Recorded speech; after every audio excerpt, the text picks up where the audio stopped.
Imagina uma mulher presa com uma doença durante 12 anos. 12 anos sofrendo um sangramento que não estanca. 12 anos. E não é um sangramento mensal, não é algo eventual, mas todos os dias. Já as suas reservas de sangue já vão baixando, ela fica anêmica, fica apática. Não bastasse isso, não bastasse esse sofrimento físico, psíquico, hormonal, essa mulher também é expulsa da sociedade. Ela é tida pelos religiosos e pelas leis como impura. Ninguém podia sequer tocar nela. Imagina como é a relação dessa mulher com a sua família, com seus filhos, com o marido, com a mãe, com os pais. Essa mulher precisava ser tirada fora da cidade, viver num lugarzinho ali, além.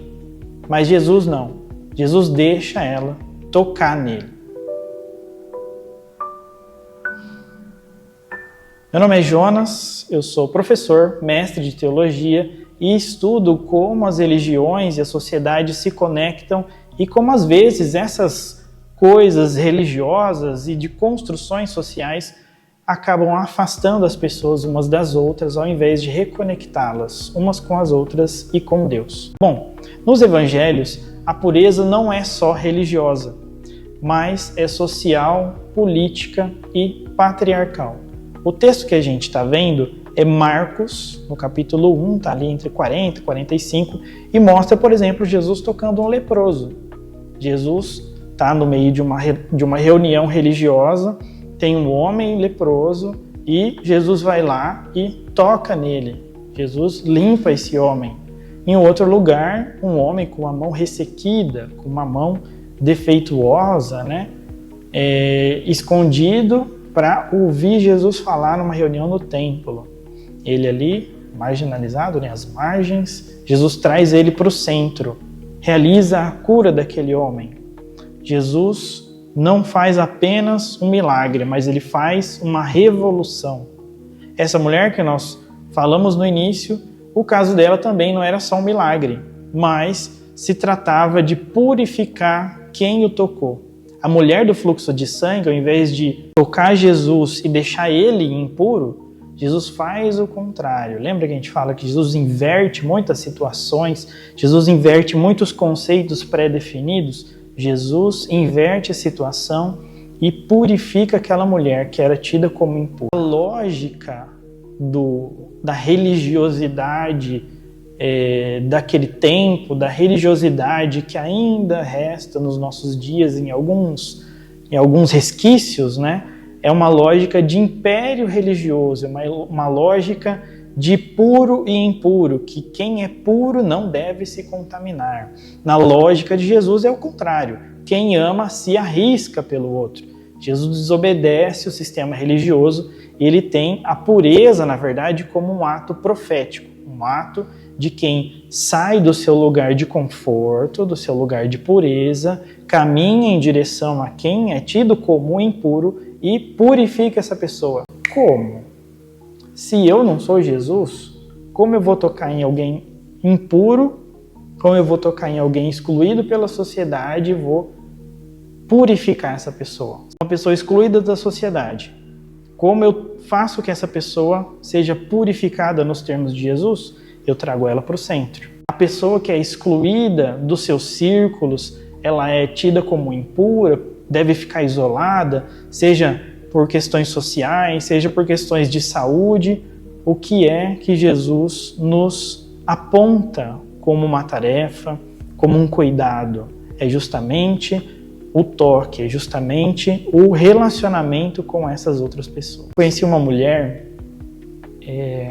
ela já tinha sido abandonada pelo marido, os filhos não queriam mais conversar com ela, porque ela descobriu que ela era HIV positivo.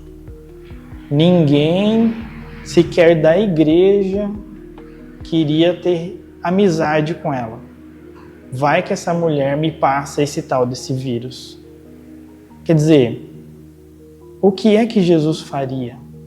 Essa mulher, aos prantos, ela diria: Jesus com certeza me tocaria. E se ela fosse aquela mulher do fluxo de sangue, provavelmente ela ia tentar tocar Jesus de alguma forma para buscar a sua redenção, para buscar a sua remissão.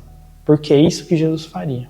Jesus toca, Jesus sai dessa posição de pureza, essa posição de reserva, e ele toca. Não só isso, mas quando ele coloca algumas parábolas, né? A parábola do bom samaritano, eu já falei para você que às vezes o samaritano ele é colocado justamente para quebrar a ideia de pureza, a ideia de raça pura, né? Dá uma olhadinha no nosso vídeo que nós falamos sobre esse Jesus que reconstrói as identidades. E Jesus agora, ele coloca essa parábola e mostra como o extremamente religioso corta caminho da pessoa que está ali mal no chão, que está precisando de ajuda. O outro, né, o worshipeiro, o outro do louvor da igreja, um adorador, também corta a volta porque ele tem compromisso, ele tem que estar no culto tal hora, no ensaio, ou seja, as pessoas estão assim, infelizmente, na sociedade. Não só os religiosos, que eu posso apontar o dedo para o religioso, mas talvez, será que eu e você também nós estamos desviando das pessoas que estão clamando pela nossa ajuda, que estão precisando de um contato, precisando de um bom dia, de um olhar, precisando simplesmente conversar o seu ouvido? É esse ponto que nós somos convidados a fazer. Jesus, ele encarna uma espiritualidade de toque, de presença, de restauração. E é isso que ele te convida a fazer. Ele não fica se separando, ele se aproxima, ele não rotula as pessoas, ele integra, reintegra as pessoas para o seu contexto social. Mas me diz, você tem medo de se contaminar com o pecado do outro? Você tem medo de se contaminar com a dor do outro? Você é capaz de fazer como Jesus? Porque Jesus não tinha.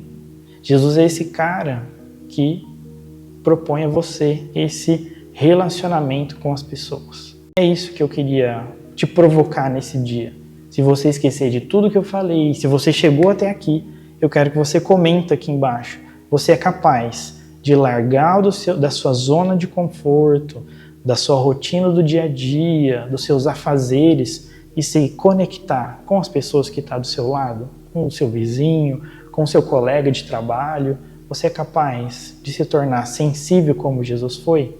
Comenta aqui e envie esse vídeo para aquela pessoa que talvez não pertença mais à fé, porque foi isolada da sociedade, foi isolada dentro de um contexto religioso, porque aqui conosco ela vai descobrir esse Jesus que reconecta as pessoas umas com as outras e nós todos com Deus. Encontro vocês no nosso próximo episódio dessa série, Jesus Cancelado.